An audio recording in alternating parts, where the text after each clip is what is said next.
नमस्कार, स्वागत है आपका के न्यूज में। मैं हूं आपके साथ विशाल पंडित। आप देख रहे हैं हमारा खास कार्यक्रम मंथन। और आज मंथन में बात उत्तर प्रदेश में जल्द ही विधानसभा की 10 सीटों पर उपचुनाव होने हैं, लेकिन समाजवादी पार्टी और कांग्रेस के बीच गठबंधन को लेकर अलग सी स्थिति बनी हुई है। दोनों ही दलों के नेता इंडिया गठबंधन के तहत चुनाव लड़ने की बात कर रहे हैं और अलग अलग चुनावी तैयारियों में भी जुट गए हैं। जहां एक और कांग्रेस ने अपने सभी 6 सांसदों को मैदान में उतारकर उपचुनाव वाली सीटों पर प्रभारियों की नियुक्ति कर दी है, तो वहीं समाजवादी पार्टी ने प्रत्याशियों को चुनावी तैयारियों में जुटने के संकेत दिए हैं। तो आज हम बात करेंगे इसी पर ही, क्या टूट जाएगा गठबंधन?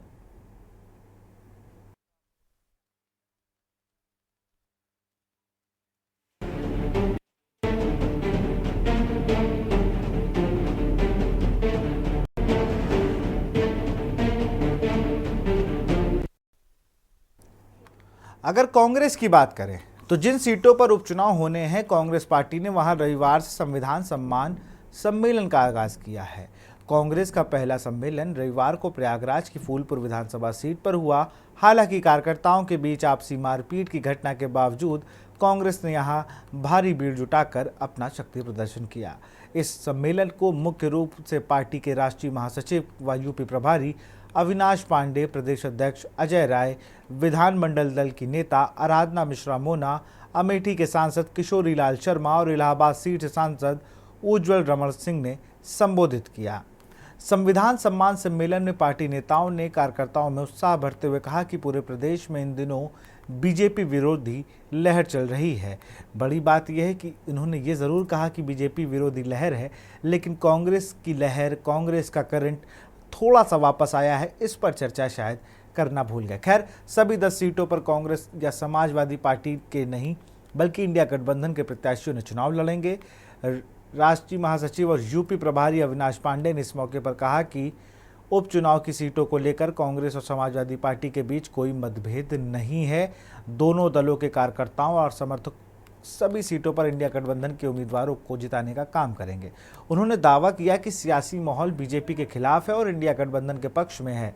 लोकसभा विपक्ष के नेता राहुल गांधी ने दलित, पिछड़ों और अल्पसंख्यकों को बराबरी का दर्जा दिलाने के लिए जिस तरह से संघर्ष किया है, जिस तरह से जाति जनगणना के मुद्दे को जोर शोर से उठाया है, उससे लोग काफ़ी प्रभावित हैं। लोगों में केंद्र और उत्तर प्रदेश की सरकार को लेकर जबरदस्त नाराजगी है। इस सम्मेलन में प्रदेश अध्यक्ष अजय राय और विधानमंडल दल के नेता आराधना मिश्रा मोना ने कार्यकर्ताओं से अपील की कि वह लोकसभा चुनाव के दौरान का उत्साह बनाकर रखें, जनता के दुख दर्द में सक्रिय रूप से शामिल रहें। पार्टी नेताओं ने सम्मेलन में कार्यकर्ताओं के बीच आपसी मारपीट की घटना को समर्थकों का जोड़ और सामान्य घटना करार दिया। सपा की तरफ से इन सीटों पर प्रत्याशी तय।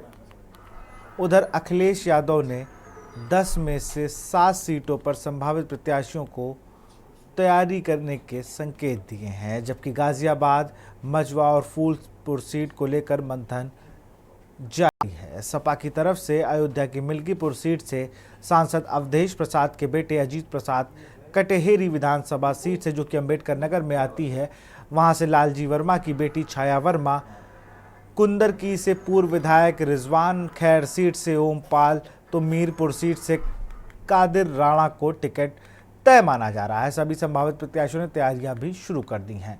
वहीं कांग्रेस उपचुनाव में समाजवादी पार्टी से 5 सीटों की मांग कर रही है, जबकि सपा की तरफ से 7 सीटों पर प्रत्याशी लगभग फाइनल हो चुके हैं। कहा जा रहा है कि अगर आने वाले दिनों में सीटों को लेकर बात नहीं बनी तो गाजियाबाद, मझवा और फूलपुर सीट पर प्रत्याशियों की घोषणा हो सकती है। 8 अक्टूबर को हरियाणा और जम्मू कश्मीर का चुनाव का परिणाम होने के बाद प्रत्याशियों के नाम और गठबंधन को लेकर स्थिति स्पष्ट होने की संभावना है। कांग्रेस उपचुनाव में समाजवादी पार्टी से 5 सीटों की मांग कर रही है, जबकि सपा की तरफ से 7 सीटों पर प्रत्याशी लगभग फाइनल हो चुके हैं। कहा जा रहा है कि अगर आने वाले दिनों में सीटों को लेकर बात नहीं बनी तो गाजियाबाद, मझवा और फूलपुर सीट पर प्रत्याशियों की घोषणा हो सकती है। 8 अक्टूबर को हरियाणा और जम्मू कश्मीर चुनाव का परिणाम आने के बाद प्रत्याशियों के नाम और गठबंधन को लेकर स्थिति स्पष्ट होने की संभावना है। तो कुल मिलाकर हम बात करें तो जो चीजें देखने वाली है, सबसे बड़ा मसला जो है कि आधिकारिक तौर पर तो नहीं, लेकिन अंदर खाने जो हम लोग भी मिलते हैं कभी नेताओं से, तो ये कह देते हैं कि भाई हमने भी तो ये सीट जीती ही है ना कभी तो जीती, वोटर तो हमारा भी है, हम कभी नंबर 2 नंबर 3 पर रहे।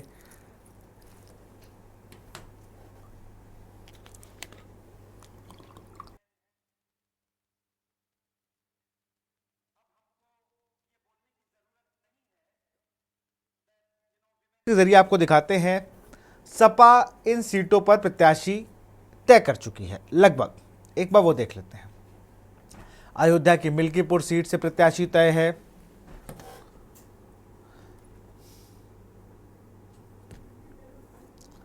यहां से सांसद अवधेश प्रसाद के बेटे अजीत प्रसाद का नाम तय माना जा रहा है।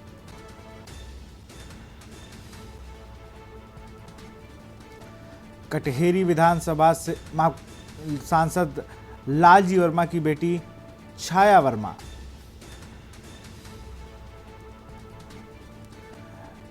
कुंदरकी से पूर्व विधायक रिजवान।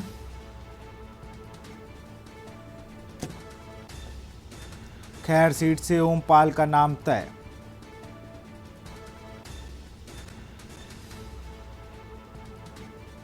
मीरपुर सीट से कदीर राणा का टिकट तय।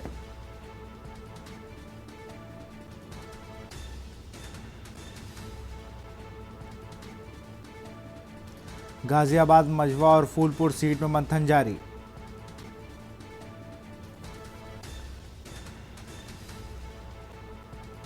और अब एक बार कांग्रेस की सीटें देख लेते हैं, जो कांग्रेस 5 सीटों पर दावा कर रही है। यूपी में 10 सीटों पर, जैसे हमने बताया आपको कि उपचुनाव है।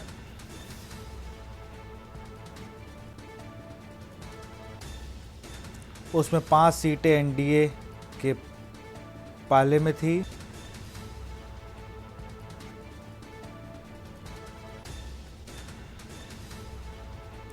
पांच सीटों पर सपा का कब्जा था।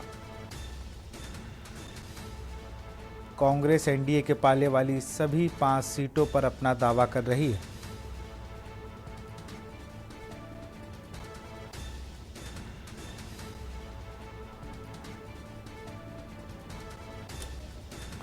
वहीं सपा की तरफ से 7 सीटों पर प्रत्याशी फाइनल है। कांग्रेस का लक्ष्य विधानसभा चुनाव 2027 है। और इसी पर खास मेहमानों का पैनल भी हमारे साथ जुड़ चुका है। रजत मिश्रा है, सपा के प्रवक्ता हैं, बहुत बहुत स्वागत है रजत जी आपका। पवन गोयल हैं, बीजेपी प्रवक्ता, आपका बहुत बहुत स्वागत है। Doctor H.N.. उपाध्याय हैं, कांग्रेस प्रवक्ता, आपका बहुत बहुत स्वागत है। प्रेमकांत तिवारी जी हैं, वरिष्ठ पत्रकार हैं, सर आपका भी स्वागत। सुरेंद्र दुबे जी हैं, वरिष्ठ पत्रकार, आपका भी स्वागत है। चलिए सुरेंद्र जी भी हमारे साथ जुड़े। सबसे रजत जी आप ही का रुख करें, क्योंकि इंडिया गठबंधन में जान फूंकने का काम आपकी पार्टी ने किया। भाई देश की तीसरी सबसे बड़ी पार्टी है, इसके लिए मैं बार बार बधाई देता हूं समाजवादी पार्टी को। ये बात उसको मैं ध्यान दिलाता हूं कि तीसरी सबसे बड़ी पार्टी है, तो थोड़ा चीज़ों को उस तरीके से उसको करना चाहिए। अब इंडिया गठबंधन की बात, तो यूपी में आपने कांग्रेस को संजीवनी दी। आपको नहीं लग रहा है कि कांग्रेस अब कुछ ज़्यादा ही फ्रेंडली हो रही है? 10 में 7 सीटें, वो 5 मांग रहे हैं। जी जी, धन्यवाद विशाल जी। सभी पैनलिस्टों का यहाँ पे स्वागत करता हूँ, सभी का धन्यवाद।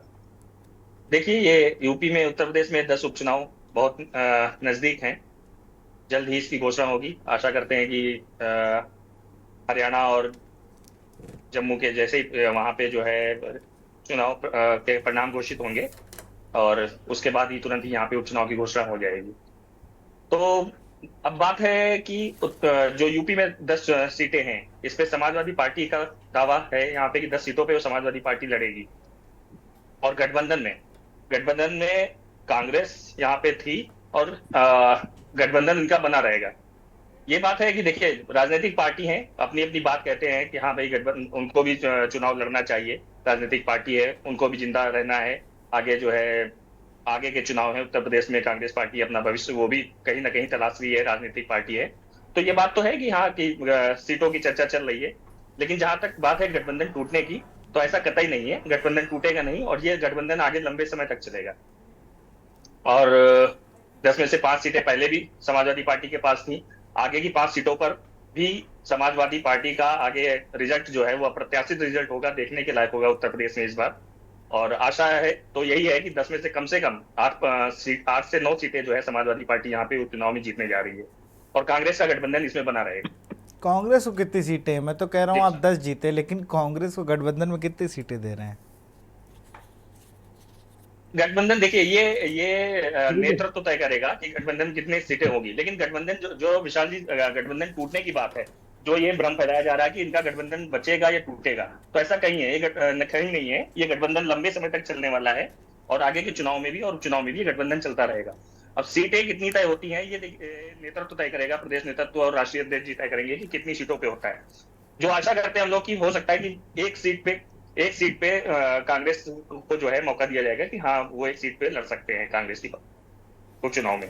चलिए, सीटों पर जो है, जी इस सीटों पे आगे कांग्रेस दावा के भी नहीं प्रवक्ता होगा। हैं हमारे साथ, डॉक्टर एच.एन. उपाध्याय हैं। आपकी क्या, देखिए, कहते हैं ना, राजनीति संभावनाओं का एक दौर है, वहाँ पे हर संभावनाएं, हर कयासें लगाई रहनी चाहिए। ये राजनीति में कुछ भी हो सकता है। आप 5 सीटें मांग रहे हैं, अब विधानसभा में 2 सीटें मुझे लगता है आपके पास हैं, एक फरिंदा है और एक दूसरी अगर हम बात करें तो रामपुर खास। ये वो सीटें हैं जहाँ पर आपके प्रत्येक वोट हैं, और बहुत अच्छा चुनाव आप लोगों ने इन सीटों पर लड़ा। लेकिन 22 के चुनाव में कहीं ना कहीं बहुत ज़्यादा आप लोग का यूपी से वोट कम हुआ था। उस आधार पर अगर आप देखें तो यूपी में कांग्रेस को जीरो मान लिया गया था। देखिए विशाल जी, आप लोगों की एक बात से हम एतराज करते हैं। हम लोगों को, जब कोई भी पार्टी इकट्ठा लड़ती है तो उसका आप कैसे आकलन कर सकते हैं कौन किसको संजीवनी दे दिया। देखिए, जिस तरह से भारत जोड़ो यात्रा और भारत न्याय यात्रा के बाद आदरणीय राहुल गांधी जी के साथ हमारे देश का गरीब, किसान, युवा, मजदूर, खासतौर से दलित और माइनॉरिटी का विश्वास बढ़ा है, वो जुड़े हुए हैं। और उससे तरह से हम उत्तर प्रदेश को इनकार भी नहीं कर सकते हैं। उत्तर प्रदेश में दलित वर्ग काफी रुचिपूर्वक इंडिया गठबंधन की तरफ जुड़ा, और निश्चित रूप से उसमें आदरणीय राहुल गांधी जी का विशेष योगदान रहा। अखिलेश जी का तो रहा ही, पीडीए फार्मूले का उनके, लेकिन आदरणीय राहुल गांधी जी के वजह से भी वो ज्यादा उत्साह पूर्वक जुड़े। हमारी जो माइनॉरिटी अल्पसंख्यक वोट है, जो पिछले इसके पहले बढ़ते थे, वो यह उनकी भी ये इच्छा थी कि उत्तर प्रदेश में इंडिया गठबंधन में कांग्रेस और समाजवादी पार्टी मिलकर चुनाव लड़ें, और उनकी इच्छा का सम्मान करते हुए दोनों पार्टियों के नेतृत्व ने चुनाव लड़ा। उसका परिणाम सबके सामने है। तो और उत्तर प्रदेश में जब से हमारे प्रदेश अध्यक्ष अजय राय जी हुए हैं, ये जितने सक्रिय हैं, इतने गतिशील हैं, और पार्टी कार्यकर्ताओं, पदाधिकारियों के साथ लगातार संपर्क में हैं।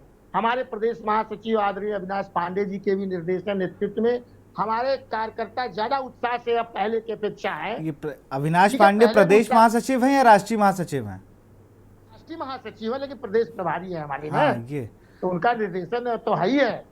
ठीक है, वो भी काफी मेहनत कर रहे हैं। हालांकि इसके पहले प्रियंका जी ने भी काफी मेहनत किया था। 2022 के परिणाम उसके नहीं मिल पाए, लेकिन जो पार्टी मजबूत हुई है, जो गरीब, पिछड़े, दलित, महिला आदि जुड़े हैं, उसमें प्रियंका जी का भी काफी योगदान रहा है। तो हम लोग इकट्ठा होकर लोकसभा का चुनाव लड़े, कौन किसको संजीवनी दिया, इस बात से हमको एतराज है। हम दोनों लोग की शक्ति एक है। जब शक्ति एक होती है तो उसमें से आप कैसे अलग कर सकते हैं कि कौन किसका कितना वोट रहा। इसके पहले तमाम गठबंधन हुए, जैसा कि आदरणीय अखिलेश यादव जी भी कहते हैं, उनका जो है उसका परिणाम अच्छा नहीं रहा, लेकिन बार बार वो दुखी रहते थे। इस बार गठबंधन किया अच्छे मन से दोनों पार्टियों ने, और हम दोनों लोग को उसका लाभ मिला, पूरा इंडिया गठबंधन को लाभ मिला, पूरे विपक्षी पार्टियों को लाभ मिला, और आगे भी गठबंधन बरकरार रहेगा। उपचुनाव में हम सभी 10 की 10 सीटें इंडिया गठबंधन के लोग जीतेंगे। कौन किसको कितनी सीट मिलेगी, हमारे दोनों पार्टियों कुछ नेतृत्व तय करेंगे। चलिए, अच्छी बात है। हमारे साथ सुरेंद्र दुबे जी भी जुड़ गए। सर, बहुत बहुत स्वागत है आपका। आपसे पहले मैं जरा पवन गोयल जी का रुख कर लूँ। पवन जी, आपके यहाँ भी अगर हम बात करें तो सिर्फ ये गठबंधन टूटेगा में हम अखिलेश और राहुल को आमने सामने देख रहे हैं, लेकिन सवाल ये है कि भाई ओम प्रकाश राजभर हर जगह दांव मार रहे हैं, संजय निषाद भी हैं, आपकी नई सहयोगी पार्टी आरएलडी भी है, वो कह रहे हैं कि हमने मेहनत करी, हमें भी कुछ चाहिए। अनुप्रिया पटेल भी आपको परेशान कर रही हैं, गठबंधन को के विधायक धरने पे बैठ रहे हैं। तो चीज़ें आपके यहाँ भी क्लियर नहीं हैं। देखिए, भारतीय जनता पार्टी की उत्तर प्रदेश में सरकार बड़ी मजबूत स्थिति से चल रही है। लोकसभा में जिन पार्टियों के साथ अलायंस हुआ, आज भी वह पार्टी हमारे साथ है। आपने अखिलेश यादव और समाजवादी पार्टी को ध्यान से सुना होगा। अभी मैं समाजवादी प्रवक्ता को बड़े ध्यान से सुन रहा था। उन्होंने कांग्रेस की कैलकुलेशन एक सीट पर रखकर ही सिमटा दी कि एक ही सीट के लिए डिजर्व करते हैं। फिर मैं कांग्रेस के प्रवक्ता को बड़े ध्यान से सुन रहा था। उन्होंने राहुल गांधी और प्रियंका गांधी के इतने ज्यादा बड़ाइयों के, मतलब कांग्रेस में तो चाटुकारिता नंबर 1 रहती है। उन्होंने इतना सम्मान दे दिया कि अखिलेश यादव को बोना साबित कर दिया। और ये शायद इन्हें भूल गए हैं कि आज जो इनके 6 सांसद आए हैं ना, वो अखिलेश यादव जी की वजह से आए। बहरहाल उत्तर प्रदेश के अंदर जो समाजवादी पार्टी है वो इस बात क्षेत्रीय से पार्टी है। भैया जी हमने बौना तो एच.एन. उपाध्याय जी, मैं आपको रोकूंगा। मैं पवन जी आपकी इस बात को मैं थोड़ा सा संशोधन करूंगा। अगर 6 सांसद कांग्रेस के आए हैं तो आपके जितने माइनस हैं उसकी बहुत बड़ी वजह समाजवादी पार्टी है। मैंने आपका एक जवाब दे पवन जी, दिया ना। मैं जवाब दे रहा हूँ। ये अगर देखो, मैं आपके बीच में बोलता हूँ, डिबेट ना चलिए होती। चलिए, नहीं उनको बोलने दीजिए, गलत बात है। उपाध्याय जी गलत बात है, पवन जी को बोलने दीजिए। मैं आपके बीच में किसी के में नहीं बोला। मैं भी आपको नहीं, मैं कुछ गलत बोल रहा हूँ। सुनिए। मानसिकता से निकले नहीं, अभी अंग्रेजों वाली मानसिकता से निकले नहीं। अरे चलिए अभी आऊंगा रजत भाई, आऊंगा आपके पास आऊंगा। एक सीट मैंने नहीं दी। आप मैं कांग्रेस को एक पवन सीट जी, मैंने नहीं दी, आपने ही दी पवन थी। जी, हिंदुस्तान एक सीट आजाद आपने हो दी गया थी है। कांग्रेस को। मैंने वही बात दोहराई है जो आप कह रहे थे। आप लोग निकल नहीं पा रहे हैं। तो फिर दे दीजिए ना 5 सीट काहे दे रहे हैं? अगर हम अंग्रेजी मानसिकता है तो 5 सीट। अब तो फिर आपने एक का आंकड़ा क्यों? आप एक का आंकड़ा देते ना। नहीं देंगे। तो फिर आपने किससे कहने से एक सीट दे दी?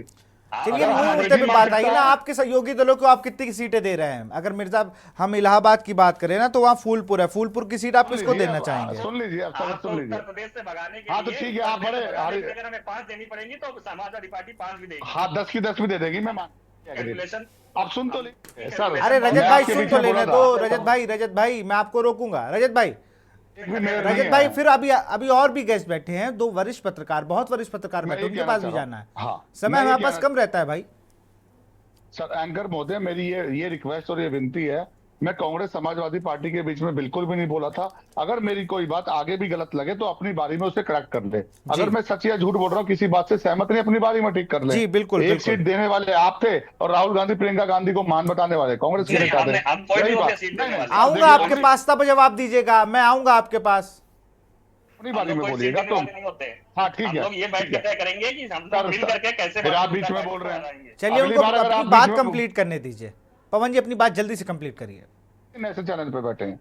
मैं ये कह रहा हूँ, भारतीय जनता पार्टी के पास अभी जो जितना मुस्कुरा रहे हैं समाजवादी और कांग्रेस के प्रवक्ता, अगर मैं इनके नंबर्स की बात करूं ना, पूरे 28 पार्टी की जो भारतीय जनता पार्टी का कहते थे कि राहुल गांधी जी प्रधानमंत्री बनेंगे, 99 पे सिमटने वाली पूरे अलायंस की मिलाकर भी भारतीय जनता पार्टी से कम है। अकेली भारतीय जनता पार्टी की इतनी सीटें हैं। एक सेकंड, फिर आप बीच में बोल रहे हैं। फिर आप बीच में बोल रहे हैं। फिर आप बीच में, मैं अब आपको बोलने नहीं दूंगा सर। अब आप बोलेंगे ना ऐसा तो मैं मत आपको करिए ऐसे भाई, डिस्टर्ब डिबेट का करूंगा। टाइम खराब होगा। मैं दोनों लोग को रोक दूंगा, मैं आगे बढ़ जाऊंगा। मैं दोनों लोग को रोक दूंगा। आपको Please. कांग्रेस की इतनी चिंता है तो 10 की 10 सीटें दे दीजिए। कहा है समाजवादी पार्टी का प्रवक्ता लिखा हुआ है? आप एक काम करिए, इनके नाम के आगे कांग्रेस का प्रवक्ता भी जोड़ दे दीजिए। कह दीजिए समाजवादी पार्टी कांग्रेस। तो इतने दानवीर करण बने तो 10 की 10 सीटें कांग्रेस को आप दे मूल दीजिए। मुद्दे पे आइए ना हमें तो- जल्दी से। पवन भाई अपनी बात को पूरा करें आप। उनको जवाब भी हम देख लेंगे, अभी उनके पास जाएंगे तब उनका जवाब लेंगे। जल्दी से अपनी बात को पूरा करें। भारतीय जनता पार्टी बहुत नीति नियत के साथ लड़ रही है। इसी वजह से नोएडा के अंधविश्वास को तोड़ा, दूसरी बार योगी जी ने शपथ ली। और मेयर के चुनावों में ये दोनों अलायंस की पार्टियों का एक भी मेयर नहीं, 17 मेयर भारतीय जनता पार्टी के। उत्तर प्रदेश को उत्तम प्रदेश बनाने का जो योगी जी ने लक्ष्य हासिल किया है, वही वजह 2017 में जो 10 लाख करोड़ की अर्थव्यवस्था थी, आज 23 लाख करोड़ की है। तो यही सब चीजें देखते हुए भारतीय जनता पार्टी लोकसभा के चुनाव के बाद से इन 10 सीटों पर पूरी मेहनत के साथ तैयारी कर रही है। डोर टू डोर कंपेनिंग करके जनता को दिखाया जा रहा है कि उत्तर प्रदेश किस तरीके से उत्तम प्रदेश बना। आज जेसीबी के मामले में बेशक से कितना मर्जी सुप्रीम कोर्ट चले जाएं, आतंकवादी जो होगा, जो अपराधी होगा, उत्तर प्रदेश को खराब करने की कोशिश करेगा तो कानून के तहत उस पर बुलडोजर फिर चलेंगे। और अपराध की उत्तर प्रदेश में कोई जगह नहीं है। गड्ढा मुक्त उत्तर प्रदेश को किया जा रहा है। 3.5 लाख किलोमीटर। चलिए मैं रोकूंगा। मैं चलता हूँ वरिष्ठ पत्रकार सुरेंद्र दुबे जी की तरफ। चल जाएगा। आप भेजेंगे ना? चलिए मैं आऊंगा। अब जरा मुझे सुरेंद्र दुबे सर का रुख करना है। सुरेंद्र सर, अगर हम बात करें तो उपचुनाव है और फिर से ये कयास टूट जाएगा गठबंधन, तमाम चीज़ों की जो एक दौर होता है कयासों का, वो शुरू हो गया है। टेनी क्या भेजिए।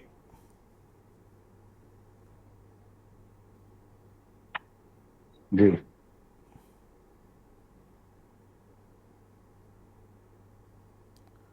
सुरेंद्र सर, आपको आवाज़ आ रही है मेरी?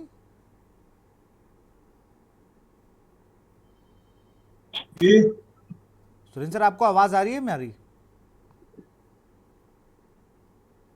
आ रहे। जी, मेरा सवाल है कि फिर से वो कयासों का दौर है जो हम लोग लगभग 2024 में देख रहे थे, गठबंधन टूट जाएगा, फिर से वही भूमिका एक तरीके से उत्तर प्रदेश में बन गई है कि भाई कांग्रेस को सीटें नहीं मिल रही हैं और सपा से नाराज है, लगातार दूरियां बढ़ती जा रही हैं और इंडिया गठबंधन में फूट है। देखिए विशाल जी, जी ये जो चुनाव हो रहे हैं उपचुनाव होंगे, मतलब 8 अक्टूबर जब हरियाणा और जम्मू कश्मीर के रिजल्ट आ जाएंगे तभी असली बात आगे बढ़ेगी, क्योंकि कांग्रेस सोचे कि अगर उसका परफॉर्मेंस हरियाणा और जम्मू कश्मीर बहुत अच्छा रहा तो फिर अखिलेश यादव पर दबाव बनाएगी। लेकिन जो सफलता इन लोगों ने लोकसभा चुनाव में प्राप्त की है, कांग्रेस और सपा ने, तो मैं ऐसा नहीं मानता हूँ कि ये लोग इस सीमा तक चले जाएंगे कि गठबंधन टूट जाए। गठबंधन तो रहेगा। अब अखिलेश और राहुल गांधी ये कैसे अधिक से अधिक सीटें ले सकते हैं, इस पर एक बात होगी। और अखिलेश चूंकि यूपी की पार्टी है बेसिकली, और विधानसभा चुनाव 27 में होंगे, और कांग्रेस को भी ये लगता है कि भाई लोकसभा में तो हम ठीक है 100 आ गए, लेकिन विधानसभा में अच्छी स्थिति है, इसलिए हमें अभी से अपनी फिटनेस बतानी। तो मुझे ऐसा लग रहा है कि ये 5-5 न सही तो 6-4 तक बात 8 अक्टूबर के परिणाम के बाद बन जाए। लेकिन अगर कांग्रेस के उतने अच्छे परिणाम नहीं आए जिसने की हम लोग उम्मीद लगा रहे, तो हो सकता है 7 दिन पर बात है। लेकिन गठबंधन टूटेगा, मुझे इसकी आशा इसलिए नहीं है कि अखिलेश यादव को भी मालूम है कि अगर ये गठबंधन टूटा तो अब उनके पास कोई गठबंधन करने के लिए पार्टी है नहीं, मायावती से हो नहीं सकता, पिछली बार देख चुके। लॉकडाउन उनके साथ से चले गया, बाकी जो छोटी मोटी 1-2 पार्टी आ रहे हैं गठबंधन क्या होगा, एडजस्टमेंट होगा। तो साथ रहना कांग्रेस और सपा दोनों की मजबूरी है, और मुझे ऐसा लगता है कि ये बात चर्चा में ज्यादा है, लेकिन ऑलमोस्ट तय है कि दोनों गठबंधन बनाए रखना चाहते हैं। और फिर उत्तर प्रदेश को मैसेज देना चाहते हैं कि हम सिर्फ केंद्र के लिए ही नहीं, उत्तर प्रदेश के लिए भी दोनों नेता एक। जी जी बिल्कुल, अभी वही मेरा भी मानना है, क्योंकि लगातार जिस तरीके से खबरें आई तो मैंने कहा पूछ ले कि लोग भी हैं, दस्तूर भी था, रजत भाई ने पहले कंफर्म कर दिया, कांग्रेस वाले उपाध्याय जी चले गए हैं, लेकिन उन्होंने भी कहा कि दोनों पार्टियों में बात चल रही लगातार। प्रेमकांत तिवारी जी के पास चलेंगे। सर, आप कैसे देखते हैं इन सारी चीज़ों को? मैं सुरेंद्र दुबे जी की बात से काफी कुछ सहमत हूँ, और मुझे भी ये लग रहा है कि इसमें अखिलेश यादव कुछ अपना बड़ा दिल दिखा सकते हैं। वजह एक ये है कि देखिए, ये ऐसा भी नहीं माना जा सकता कि पक्के तौर से सेमीफाइनल है 2027 का, लेकिन लोकसभा का जो चुनाव हुआ है उसमें ये बात सही है कि कांग्रेस और समाजवादी पार्टी ने एक दूसरे को जो साथ में गठबंधन किया और एक दूसरे को जो सपोर्ट किया, उसकी वजह से दोनों की स्थिति बेहतर हुई, मजबूत हुई, दोनों के फेवर में अच्छे परिणाम आए। अब ये बात सही है कि समाजवादी पार्टी इस समय लोकसभा में देश की तीसरी पार्टी है जी, और तीसरी पार्टी होने के नाते ये अखिलेश यादव ये बड़ा दिल दिखा सकते हैं कि 5 की 5 दे दें। ये थोड़ा सा मुश्किल जरूर लगता है, लेकिन चूंकि 5 तो समाजवादी पार्टी पर के पास थी ही सीटें और 5 पर एनडीए थी, समाजवादी पार्टी की कोशिश होगी कि कम से कम 2 सीटें और उसके हिस्से में आ जाए। 7 पर वो लड़ना चाहेगी कम से कम, और 3 पर जो है वो कांग्रेस को देना चाहेगी। लेकिन ये बात भी सही है कि समाजवादी पार्टी पर जम्मू कश्मीर और हरियाणा के चुनावों के परिणामों का एक असर पड़ेगा, उस पर दबाव बनेगा।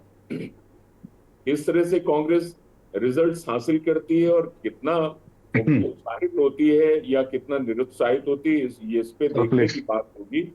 लेकिन एक बात मैं ये जरूर महसूस कर रहा हूं, एक फैक्टर बहुत इंपॉर्टेंट फैक्टर है जिस पर हम लोगों को ध्यान देने की जरूरत है।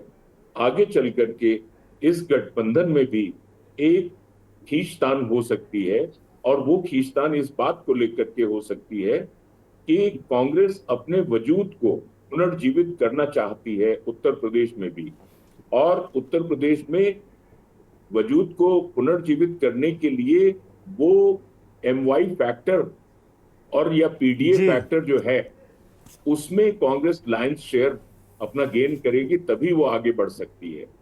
तो इस लिहाज से ये आगे एक इशू ऐसा हो सकता है, एक ऐसा मुद्दा हो सकता है जहां पर कांग्रेस और समाजवादी पार्टी में थोड़ी खींचतान की आशंकाएं नजर आ रही हैं, मुझे जो ये लग रहा है। अब देखना ये है कि उपचुनाव कितनी जल्दी घोषित हो जाता है, डेट कितनी जल्दी घोषित हो जाती है। 5 पर मिल्कीपुर जैसी जगह पर उन्होंने अवधेश प्रसाद जी के बेटे अजीत प्रसाद को लड़ाने की घोषणा पहले ही कर दी है, ऑलमोस्ट वो फाइनल है। तो आगे देखते हैं कि क्या होता है, लेकिन बहरहाल 8 तारीख का तो हमें इंतजार करना ही होगा। बिल्कुल इंतज़ार करना होगा, और तारीखों का ऐलान जब हो जाए तब हम लोग कहीं माने कि उपचुनाव का अब सियासी पारा अब आ गया है अपने रंग में। यहाँ रुकते एक छोटे से ब्रेक के लिए।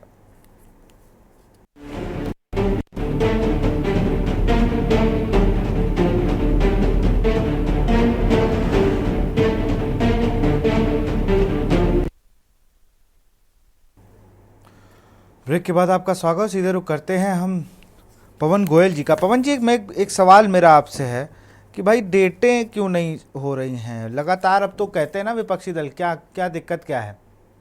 आप डेट घोषणा कर दीजिए, आप डेट अनाउंस करवाइए। आप प्रत्याशी भी नहीं दे रहे हैं। प्रत्याशी एक दिक्कत है आपके साथ, आपकी पार्टी के साथ, जो अब तक मैं समझ पाया हूँ। 2017 में जब आपकी गवर्नमेंट आती है तब आप लोग एक इमर्जिंग प्लेयर के तौर पर आते हैं। उसके बाद आप क्या करते हैं कि 2017 से 22 के बीच एक विधानसभा सीट पर कई प्रत्याशी, कई दावेदार खड़े हो जाते हैं। उसमें कई बड़े चेहरे होते हैं, कई छोटे चेहरे होते हैं। चलिए वो हो गया। 22 का चुनाव जब होता है, फिर आता है 24 का लोकसभा चुनाव। इन 2 सालों में कई ऐसे लोग होते हैं जो उम्मीद लगा के बैठते हैं कि भाई कहीं ना कहीं एडजस्ट हो जाएंगे। इसी बीच निकाय चुनाव भी होता है, उधर भी कुछ मामला बनता नहीं लोगों का। बीजेपी के साथ दिक्कत ये हो रही है कि किसी पैराशूट कैंडिडेट को आप लोग उतार रहे हैं, और उसके बाद दिक्कत क्या है कि स्थानीय लोग उसे चुनाव नहीं लड़ाते हैं। कैसे रस्साकसी के साथ मेरठ की सीट आप जीते? कैसे रस्साकसी हो गई? आप जहां जहां अपने अपने बड़े लोग उतार दिए। पब्लिक से कनेक्ट वाले नेता आप दूर कर रहे हैं। पब्लिक से कनेक्ट वाले नेता। पवन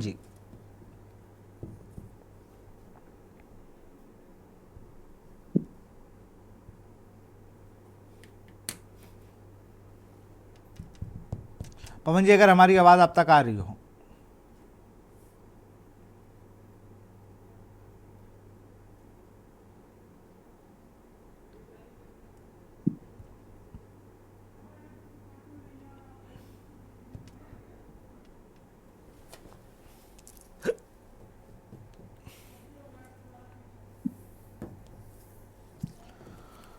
और फिर हम सीधे पवन गोयल के पास चलेंगे। पवन, अगर हमारी आवाज़ आप तक आ रही हो। पवन, आप हमें सुन पा रहे हैं?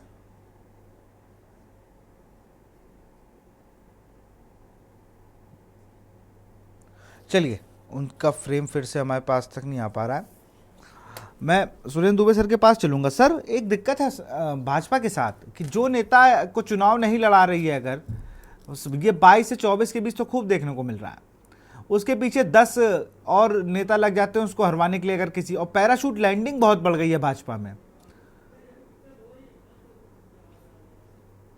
लैंडिंग क्या, पूरी पार्टी पैराशूट पर चल रही है। इससे जो स्थानीय इनके कार्यकर्ता है और जिसमें बड़ी संख्या आरएसएस की होती है, उन लोगों के लगना लग गया है कि ठीक है शासन हम, लेकिन वास्तविकता यह है कि इन लोगों की कोई सरकार ने सुनता नहीं। और देखिए, अब राजनीति में कोई देश प्रेम के लिए तो आता नहीं। आज तो राजनीति सत्ता की है, तो जो कार्यकर्ता है वो चाहता है कि कम से कम उसकी इतनी रंगबाजी तो हो कि थाने में उसकी बात सुनी जाए, नगर निगम में उसकी बात सुनी जाए, और जो छोटी मोटी जगह है उनको महत्व दिया जाए। उनके कार्यकर्ता काफी इस समय निराश है। और ये तो ठीक है कि एक कैडर बेस्ड पार्टी इसलिए इतना खींच रहा है। किसी अन्य पार्टी में अगर इस तरह पैराशूटिंग हो रही होती तो वहाँ स्थिति बहुत खराब है। तो मुझे लग रहा है कि लोगों को ऐसा लग रहा होगा, लेकिन अभी जब बाई इलेक्शन होंगे तो आपको पता चल जाएगा कि जो लोकसभा के चुनाव हुए थे उसके बाद से स्थिति खराब हुई है, और ऐसा नहीं कि कोई इम्प्रूवमेंट हुआ हो। अब एक्टिवेट करने के लिए क्या क्या विचित्र तरीके करने लगे, वो सदस्यता अभियान चल रहा। जो लोग ऑलरेडी सदस्य हैं उनको फिर सदस्य बनाया जा रहा। भाई ये तो मेरी बात समझ नहीं आती। और ऐसा मेरे कई भाजपा के मित्रों ने मुझे मैसेज किया कि आज मैं दोबारा जब भाजपा ने मुझे अपना सदस्य बनाया तो उससे बहुत प्रफुल्लित हो। अब मुझे इससे प्रफुल्लित होने की बात कहें, और फंक्शन भी हुआ कि मुख्यमंत्री फिर सदस्य बन गए, फलाने फिर सदस्य बन गए। ये क्या हो रहा? आप कार्यकर्ताओं को किसी न किसी बात पर उलझाए हुए, वैसे जैसे मतदाताओं को उलझाए हुए किसी किसी बात पर, लेकिन जो मूल मुद्दा है उस पर नहीं आ रहे। आप आ रहे तो अब आपने अयोध्या के जो मंदिर पर जिनकी जीविका चलती थी उनका जीवन दुर्भर कर दिया। उनको ये कहा गया कि हिंदू विरोधी है। अब आप इसके बाद भी आप कोशिश करेंगे कि सब अयोध्या के लोग आपके साथ होंगे तो कैसे होंगे? तो वहाँ अयोध्या में तो कोई इंडस्ट्री तो है नहीं, तो वहाँ तो मुख्य जो आय का साधन तो मैं जवाब दूंगा। उस मंदिर में छोटे छोटे लोग हैं, जो कोई प्रसाद बेचता है, कोई चाय का ठेला लगाता है, कोई फल बेचता है, कोई और छोटी दुकानें करता है, छोटे ढाबे चलाता है। अब एक अजीब सा माहौल वहां बन गया। और अभी एक लड्डू तिरुपत के खजाने में भी इनकी नजर पड़ गई है साहब। तिरुपत के खजाने में भी नजर पड़ गई है। हाँ, तिरुपति और तिरुपति वाला तेल वेल सब ड्रामा है, तेल वेल सब ड्रामा है, तिरुपत के खजाने पे साहब की नजर है। हाँ, तिरुपति वाला भी एक कांड हो गया लड्डू का। अब वहाँ कमरे देखिए सोने से भरे हुए। रजत जी बात कंप्लीट होने दे, मार्केट से मंदिर में नहीं चलेगा। और वहाँ क्या कहते हैं, इलायची दाना दिया जाएगा। प्रयागराज में कर दिया गया कि असली मुद्दा वहाँ का खजाना है, तिरुपति के मंदिर का असली मुद्दा वहाँ का खजाना है। वो खजाना गायब कर देंगे ये। अरे हाँ, वो ठीक है, गायब कर रहे। अरे हमें भी तो कुछ बोल देने दीजिए कि अगर हर बार आप ही बोलेंगे तो हम लोग क्या करें? मैं कह रहा हूँ चाहे अयोध्या हो चाहे प्रयागराज हो, जिस ढंग से लड्डू कांड के जरिए या हिंदुत्व की बात करते हैं तो उस हिंदुत्व में तो मुख्य कमाई का जो जरिया है, आप और कोई इंडस्ट्री तो खोलना नहीं चाहते, वो मंदिर है। और मंदिर के बल पर जो लोग कमा खा रहे थे उनको आपने किनारे कर दिया। अब प्रयागराज में कर दिया कि लड्डू घर से लेके आइएगा, यहाँ आपको मंदिर के पास नहीं मिलेगा। क्या है? और क्या लड्डू ही बटने से मंदिर से देश चल जाएगा? क्या ये देश इतना नहीं रह गया कि खाली इसमें ये तय हो कि मंदिर में कौन जाएगा, मंदिर में लड्डू चढ़ेगा कि नहीं चढ़ेगा, कल हो जाएगा कि नहीं मंदिर में घंटा बजेगा कि नहीं बजेगा, फिर कोई कहेगा मंदिर पैदल जाएंगे कि ऑटो रिक्शा। क्या है? मुख्य मुद्दों से जो बहकाने का एक तरीका है, मुझे लगता है बीजेपी को इससे बचना चाहिए। इसमें उन्हीं का नुकसान हो रहा है और दूसरी पार्टियों को फायदा। चलिए जी मैं जवाब दूंगा। अरे मैं मेरा सवाल ले लिए, फिर आप दोनों जवाब उसी किस्म जवाब दीजिएगा। पहली चीज़ की जो दिक्कत आ रही है ना आपकी, कि आप अगर कहीं पर फेल हो जाते हैं तो वहाँ पर वो व्यक्ति भारत विरोधी और हिंदू विरोधी कैटेगरी में आ जाता है। कोई बहुत दिन तक मेडल लेके आ रहा हो, एकदम से वो भाजपा या कांग्रेस ज्वाइन कर ली, उसने जेजेपी ज्वाइन कर ली, उसने आस्प ज्वाइन कर ली, अगर उसने बीजेपी ज्वाइन नहीं की तो वो देशद्रोही की कैटेगरी में आ जाता है। उसने कहा भाई साहब देखिए इनका तो ये राज था इसलिए वो भाग गया, ये हुआ ये हुआ। मैं चाहता हूँ राजनीति में राजनीति हो तो अच्छा लगेगा। अब आप लोग क्या करते हैं, अभी मैं आप सोशल मीडिया की पर आपको जीवित किया था 2014 में इसी सोशल मीडिया ने, और यही सोशल मीडिया अवधेश प्रसाद को जब लोग वहाँ जीते तो वहाँ पर जो नारे लग रहे थे उसके बाद सोशल मीडिया पे आ गया कि भाई ये देखिए हिंदुओं ने क्या किया। मतलब एक विशाल भाई कानपुर, योगी जी कानपुर आए, उन्होंने सीसामऊ विधानसभा उपचुनाव में 15 वार्ड हैं, 15 वार्ड में से 9 वार्डों में सिर्फ उन्होंने 39 करोड़ रुपए दिया, 6 वार्डों को इन्होंने छोड़ दिया। किस तरह की घटिया राजनीति का परिचय दे चलिए रहे हैं। अब पवन जी इसका जवाब दे दीजिए। हमारा नहीं। 39 विशाल करोड़ जी रुपए सवाल। 9 वार्डों को जी देना। चलिए रजत भाई अब आपका सवाल हो गया ना, मेरा सवाल भी हो गया, अब उनको जवाब देने दीजिए। आपने नेशनल जर्नल पे इनको बिठा लिया है और इनको ये एटिकेट्स नहीं है, समाजवादी पार्टी को ये एटिकेट्स नहीं है कि 1 बाय 1 बोला जाता है। अगर कोई बात सही है गलत है अपनी बारी में इंतजार कीजिए, अगर ऐसे ही बीच में बोलेंगे नेशनल चैनल का मतलब ये कोई है, विशाल जी थोड़ा हमारा- धैर्य रखिए। हाँ विशाल जी, मैं ये कह रहा हूँ कि अभी मैं पॉलिटिकल एक्सपर्ट को बड़े ध्यान से सुन रहा था, वो कह रहे भारतीय जनता पार्टी ने मूलभूत मुद्दे को हटा दिया। बिल्कुल ऐसा नहीं है। जहां पर अखिलेश यादव जी की सरकार में 3 शहरों के अंदर मेट्रो थी, आज 10 शहरों में मेट्रो का काम चल रहा है। जहां पे केवल 1.5 किलोमीटर रोज सड़क बनती थी, आज उत्तर प्रदेश में गांव के करंजे वहां की सड़कें 1.25 लाख किलोमीटर की सड़क बन चुकी है, 3.5 लाख किलोमीटर के गड्ढे भरे हैं। फिर आप चलिए बात पूरी होने दीजिए भाई, बात पूरी होने दीजिए। बात अभी आऊंगा ना रजत भाई, आपके पास पूरा समय देता हूँ। लगा तो बीच में मैं बोल रहे पूरा हैं, समय आप देता अपनी हूँ। बारी में बोल लेना कितना मैं पूरा विकास समय आपने किया। देता हूँ, मैं मछली बाजार नहीं बनने देता, मैं पूरा समय दे दूंगा आपको। आपको बड़ी परेशानी हो रही है, अब आप विकास सुन लीजिए नहीं, उत्तर हमें प्रदेश का परेशानी नहीं हो रही है। जैसे, आप तो फिर आंकड़े क्यों गलत बीच दे में रहे हैं। बोल रहे हो आप क्यों अरे बीच में भाई बोल रहे अब आपस में आप लोग लड़ेंगे तो कैसे डिबेट होगी? 2 वरिष्ठ जन और बैठे हैं, अगली बार हम उनको इनवाइट भी नहीं कर पाएंगे कि भाई साहब तुम्हारी डिबेट में तो आपसी में सब बात होती है, हमें बोलने का मौका नहीं मिलता। तो डिबेट जिस तरीके से चल रही है उसे चलने दे, ऐसे डिस्टर्ब मत करें रजत भाई, प्लीज रिक्वेस्ट है। जी जी जी जी विशाल विशाल भाई। जी हमको जी बहुत विशाल। देर से देख- मौका नहीं मिला। अरे आप 13.5 चले गए थे भाई साहब, दिक्कत तो यही है, 1350 अंदर हम तो थानों जनता के तो अंदर- मौका देना चाह रही, लेकिन आप लोग नेता नहीं चुन रहे हैं। हम आएंगे आपके पास। 1650 थाने कर दिए और उसके अंदर एक महिला by may by head desk कर ली।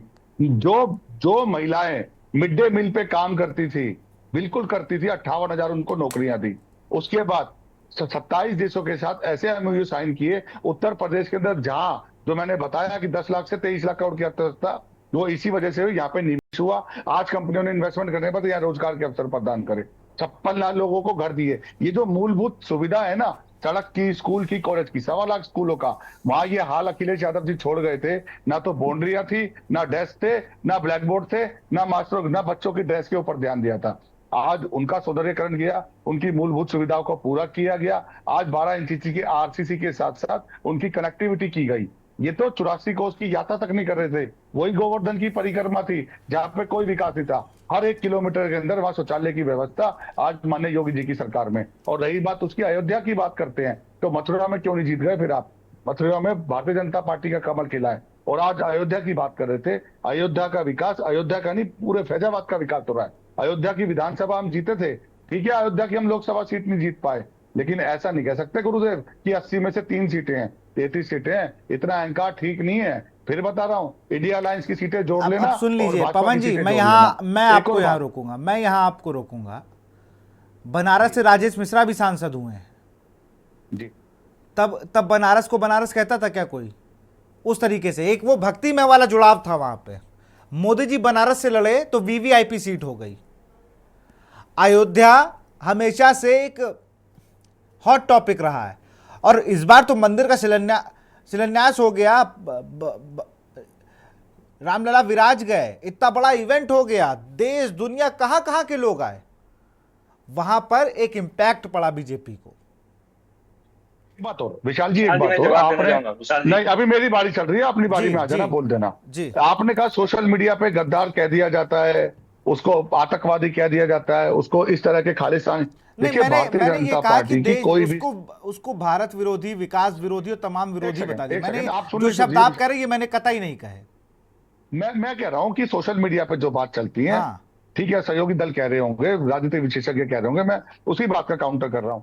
सोशल मीडिया की स्टेटमेंट पक्ष और विपक्ष में चलती है, उनकी अपनी राजनीति है। लेकिन भारतीय जनता पार्टी की कोई भी स्टेटमेंट अयोध्या के मंदिर के निवासियों के खिलाफ बिल्कुल नहीं थी। मैं एक आंकड़ा और रखना चाहता हूं, अयोध्या का मंदिर बनने के बाद से 6 करोड़ लोगों ने दर्शन करे हैं। वो 6 करोड़ लोगों ने फैजाबाद को पूरे व्यापार दिया होगा। वो मेट्रो से आए होंगे, वो ट्रेन से आए होंगे, वो बैटरी रिक्शा से आए होंगे, वो लोकल दुकानों पे आए होंगे। उन्होंने किसान का भी सामान खरीदा होगा, उन्होंने हलवाई का भी सामान खरीदा होगा। भारतीय जनता पार्टी पहली पार्टी थी जिसके 70 पॉलिटिकल पार्टियों में छोड़कर मैनिफेस्टो में लिखा था, हाँ हम अयोध्या का राम मंदिर बनाएंगे। राम मंदिर हमारी आस्था थी, राजनीति नहीं थी। और अयोध्या के राम मंदिर का निमंत्रण भारतीय जनता पार्टी ने नहीं, विश्व हिंदू परिषद ने और अयोध्या की कमेटी ने बनाया था। लेकिन हमें गर्व है कि भारतीय जनता पार्टी के मैनिफेस्टो में लिखा गया, भारतीय जनता पार्टी की राज्य सरकार ने और भारतीय जनता पार्टी की केंद्र सरकार ने बाय कोर्ट इसको जीत कर दिखाया और मंदिर को बनाया। हारना और जीतना अपनी जगह है, चलिए, लेकिन सुप्रीम कोर्ट से जीतते हो आप, हाई कोर्ट से जीतते तो बात ही कहती, सुप्रीम कोर्ट से जीतते हो आप। चलिए अब मैं रुक करता हूं समाजवादी पार्टी के प्रवक्ता रजत मिश्रा का। रजत जी जल्दी से। आपने हटा दी, जितना रुपया आया उसके ब्याज में अरे ऐसे चार विशाल मंदिर जी, बनवाते हो, हमको भी पैसा मौका कहाँ से ला दीजिए, गया? काफी देर हो गया। सर आप ही के पास आऊंगा, आप तो थे ही नहीं डिबेट में, आपका फ्रेम आउट हो गया था। अब आप आ गए तो आपको मैं ले लूंगा फ्रेम। बस आपके सहयोगी दल हैं, आप बताइए तो मैं आपके पास पहले आ जाऊं। आपने तो पूरा ट्रस्ट ही डकार गए आप आकर। ट्रस्ट में भारतीय जनता पार्टी के आपके पास देखिए, इनकी मैं कड़ी निंदा करता हूं, ये बहुत अपशब्दों का इस्तेमाल कर रहे हैं। क्या इनके पास कोई एविडेंस प्रूफ है? शब्दों की मर्यादा घोटाला किया है, लेकिन मेरे पास सबूत है। सपा पार्टी ने सीएजी की रिपोर्ट है, 96,000 करोड़ रुपया घोटाला किया। आप दिखाइए कोई, मैं आपको चैलेंज कर रहा हूं चैनल पे, आप बताइए कोई आंकड़े हैं तो। राम मंदिर पे आरोप लगाना, आरोप इलेक्टोरल बॉन्ड का तो है, इलेक्टोरल बॉन्ड हाँ है, बिल्कुल है इलेक्ट्रॉनिक बॉन्ड का। हाँ आप करिए ना चैलेंज इलेक्ट्रॉनिक बॉन्ड को। कितने आप बताइए इलेक्ट्रॉनिक, आप बताइए, आप राम मंदिर पे रहिए ना, इलेक्ट्रिक बोर्ड पे क्यों चलेगा? आप दीजिए जवाब, बताइए ना। आप राम अभी आपने बोला ना, अभी आपने बोला ना ना ना, मैं आपको चैलेंज कर रहा हूँ, आपको मैं चैलेंज कर रहा हूँ, राम मंदिर से भाग के दूसरी जगह क्यों चलेगा? आप राम मंदिर बताइए ना, आप घोटाले की फिगर चलिए बताइए। मैं रजत जी आपको भी म्यूट कर रहा हूँ और पवन गोयल जी आपको भी म्यूट कर रहा हूँ, क्योंकि अब डिबेट मैं एचएन उपाध्याय की तरफ रुक करूँगा। एचएन उपाध्याय जी क्या कहेंगे भारतीय जनता पार्टी ने जो सवाल दागे हैं आपके लिए और आपके गठबंधन वाले दल के लिए? जी हमसे पूछ रहे हैं विशाल जी? हाँ बिल्कुल, मैं आप ही से पूछ रहा हूँ। विशाल जी बीच में नेटवर्क बाधित हो गया था। कोई दिक्कत नहीं, लग रहा आप जियो नहीं चलाते हैं। जियो पर ही थे। अच्छा दोनों है, ये है एयरटेल, अब क्या करें, यही है। बीएसएल का तो चौपट कर दिया इन्होंने। बीएसएल जो सरकारी कंपनी थी, इसको जो है अपने मित्रों को लाभ पहुंचाने के लिए इसका एकदम चौपट ही कर दिया। नहीं बीएसएल में राजा चंद हुआ करता था उसका कनेक्टिविटी। चलिए, हमारे भाई पवन जी कह रहे थे, देखिए विशाल जी, मैं कल ही एक हरियाणा का आदमी मिला बनारस में, कह रहा है, बात होने लगी, कहा सर हम सोचे बनारस में बहुत अच्छा हो गया, बहुत विकास हो गया होगा, यहाँ तो कुछ नहीं है। यहाँ तो हमारे इससे अधिक तो इधर के जो है, जहाँ पर दिल्ली आदि सब की जगह बढ़िया है, यहाँ तो सड़क गड्ढे हैं, सड़कों पर पानी जमा है। हमके भैया यही बात है, हम लोगों का यही रोना है कि प्रधानमंत्री हमारे सांसद हैं, बाहर के लोग सोचते हैं बहुत विकास हो गया होगा, हम लोग रो रहे हैं सड़कों की स्थिति देखकर। दूसरी बात, अभी कह रहे थे पवन जी कि अयोध्या, अब अयोध्या क्या नाम दे रहे हैं, नाम भगवान अयोध्या अब इनको जो है छोड़ चुके हैं भगवान जी, और इनके नेता तो भगवान राम को छोड़कर भगवान जगन्नाथ की तरफ भग गए, जबकि भगवान राम भगवान जगन्नाथ सब एक ही है हम लोगों के लिए। लेकिन अब भगवान राम का नाम नहीं लेते हैं, भगवान जगन्नाथ का नाम लेते हैं। और ये अभी भगवान राम, अरे भगवान राम के मंदिर में जब सफाई कर्मी महिला नहीं बच पा रही है, उसके साथ भारतीय जनता पार्टी से जुड़े हुए लोग बलात्कार कर रहे हैं, वहां पर जो लोग दर्शन करने आ रहे हैं वो थूक रहे हैं इन लोगों को कि मंदिर को, जगह को भी भारतीय जनता पार्टी को लोगों ने पवित्र रहने नहीं दिया। और ये बात करेंगे, जहां तक घोटाले की बात कर रहे हैं, घोटाला है, चाहे सीतारमन जी का, तभी तो जैसे हमारे मित्र ने कहा सपा के, अभी तो FIR जिले की अदालत ने किया है। अरे अभी सरकार तो जाने दीजिए, ऊपर से नीचे तक सब लोग घोटाले में जेल जाएंगे। हम बता रहे हैं ना, इनका इतना नेता भ्रष्टाचार में लिप्त है, जिस तरह से संस्कारी संवैधानिक संस्थाओं के कब्जा कर रखे हैं, इनका पता नहीं चल पा रहा है।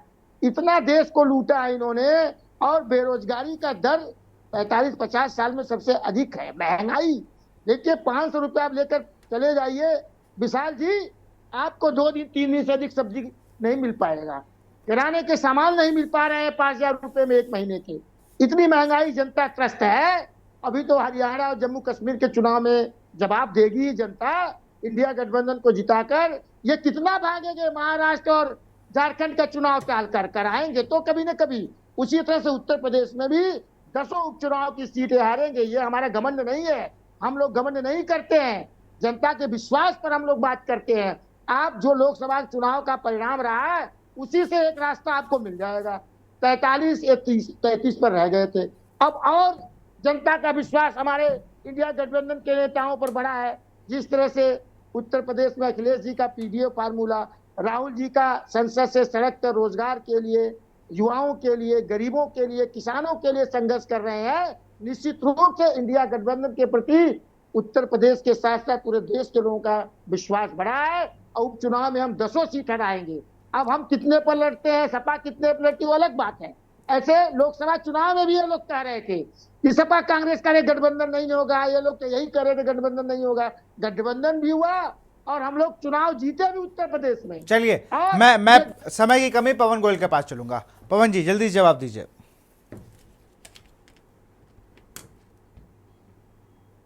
अनम्यूट कर दिया जाए, पवन जी को अनम्यूट किया जाए।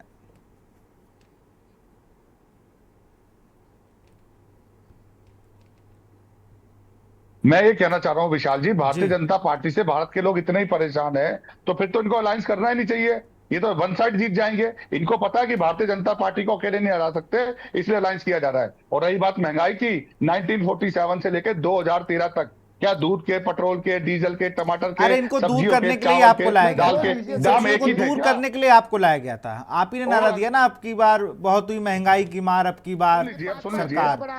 2014 से लेके 2024 तक नहीं अगर तो किसान के विजय जी, खेत के, किसान के आप बीघे के, 2014 में किसान के घर के, अकेले लड़े थे क्या? क्या क्या उपाध्याय नहीं, जी, सुन रहने लीजिए, दीजिए, सुन परेशान ये भी लीजिए। है। आप बीच में कहा गरीब का बोल भी रहे नहीं हैं। चल रहा है, लेकिन कर क्या सकते गठबंधन हैं? से उपाध्याय जी, आपने गरीब का भी नहीं चल रहा है, लेकिन कर क्या मुझे सकते दिख हैं? रहा है, अगर घर चल नहीं रहा, कोई बात नहीं, मुझे उपाध्याय समझ जी, में आ रहा है। उपाध्याय जी, गरीब का भी तभी तो नहीं अलायंस चल करना रहा पड़ रहा है, तभी तो अलायंस करना पड़ रहा है, जो कांग्रेस को और समाजवादी पार्टी को।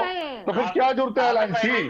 भारतीय जनता पार्टी तो बहुत कमजोर है आपके हिसाब से। तो भारतीय जनता पार्टी कम, छोड़ी नहीं, तभी तो सारे अलायंस से ज्यादा सीटें हैं। अगर तभी तो अलायंस से ज्यादा सीटें हैं। अगर दिक्कत है तो देखिए, मैं वही तो कह रहा हूँ मिश्रा जी, अगर भारतीय जनता पार्टी से परेशानी है तो अलायंस की जुटती ना पड़ती। महंगाई तो आप पे भी है, लेकिन आप भाई, आप पार्टी के, इसलिए आप जो है समाजवादी पार्टी के राज में फ्री में मिलता था पेट्रोल। समाजवादी पार्टी के राज में अखिलेश यादव, हाँ मिलता था, चावल फ्री में मिलते थे। थाने तो संभाले नहीं गए, लोग तो संभाले नहीं गए, तो फिर दोबारा क्यों नहीं आए? हार क्यों गए दोबारा? मेयर की एक भी सीट क्यों नहीं आई? हार क्यों गए? तुम तो नोएडा के लिए भी अमृतसर होते, हार क्यों गए? मथुरा भी जीत जाते।